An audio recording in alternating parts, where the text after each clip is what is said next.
Welcome back, this is Raich. Last time, got the slowdown from starting this. It should fix itself in a moment. There we go. Last time we were right here. We just finished all of this here little... I'm running a blank in my mind right now. Last time I was not sunburnt to all hell and back, and that is very distracting in my thoughts. So right now we're gonna pick up bomb power. We're in this giant castle area thing to fight, and balls. Yeah, now I remember what I was about to say. There's mini games that I wanted to play, but I accidentally kind of forgot about that.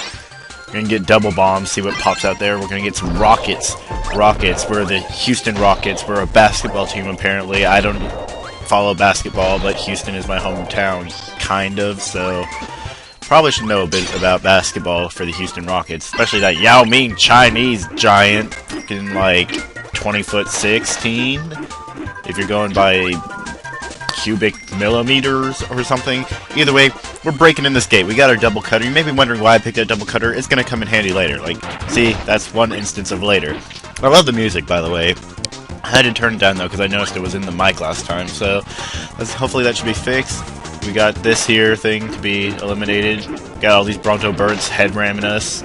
Speaking of head ramming, I love the new Pokemon Black and White game. That didn't exactly make sense, but either way, at the time of me speaking, that made sense. So you know what, we're gonna go with that. So we run up these stairs through this staircase after we go through the Bronto Burt maze, and we're gonna see there's a Gordo right there. There's some get up, get up, get up, get up, get big, get jacked, son. Stop getting hit. You're about to die, piece of shit. Now, if you go over to the left, there should be a maximum tomato or maximum. I don't know how it's pronounced. There's no U in it. Like, the last syllable of it is entirely missing, but everybody I know who's ever played any of these games, or like Super Smash Bros., always calls it maximum. So I did it too, but I never understood that because it's called Maxim or something. Like, definitely not the magazine, because Kirby is not of that nature.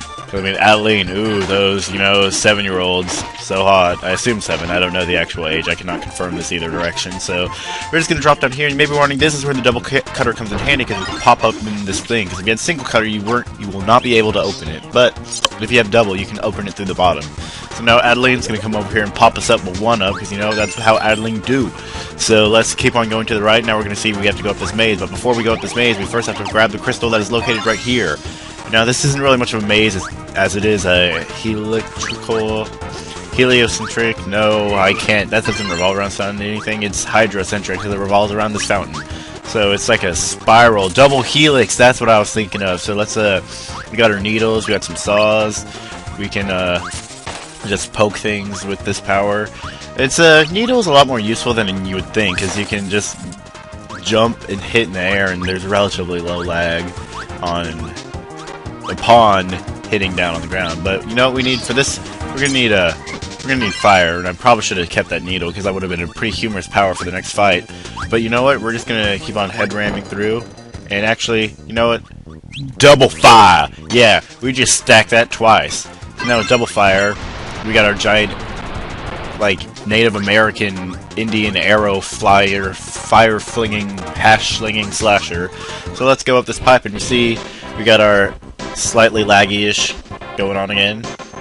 Not Waddle Dee, King DDD. He's gonna see the crystal, and Kirby's like, hey! And Adeline and the fairy and Waddle Dee are all there too somehow, even though I didn't see them all. King DDD wants to be a doucher. Taking away refuses to give him a giant fucking penguin eagle thing. Mountain lion. So now we got this giant ball again. He's going to manifest himself in King Dedede, presumably, because I totally none of you could have ever seen this coming. But Dedede gets taken over in a bit different way than the others, because A, he's like possessed, and now he can, you can guess what he can do, right? Yeah, now this penguin eagle thing, he can, after a couple hits, he can start, see, this power is pretty good like that. Now, what he can do now, since he's a penguin eagle thing, is fucking fly. Yeah. Most people didn't see that one coming. Just since King Dedede kinda is presumably a little dense. Now, of course, if he could fly all the time, why would he ever need to get a monster to clobber that dare Kirby? Because, I mean, come on. Jesus. Either way, he's a pretty simple boss. You just ram him with this power, kind of breaks it. But, like, we see King Dedede's obviously hungover, while he's keeping him from throwing up again. And now we're just gonna hop the fence over, and then Waddle Dee is gonna be like, yo man, come. And be like, no. Wallace D's gonna be like, dude, bro, we need you, kind of. He's gonna be like, no. I'm like, fine. Are you sure? He'll be like, well, I hate Kirby, but I'm gonna go anyway. That's voice acting again by me. Horrible, but you know what? We're gonna deal with it. And King D keeps eating that chicken. Holy shit. You will never see him not eating chicken. So I got the card again. I'll show you guys the cards on a later episode, probably once I get them all, because I really like these cards.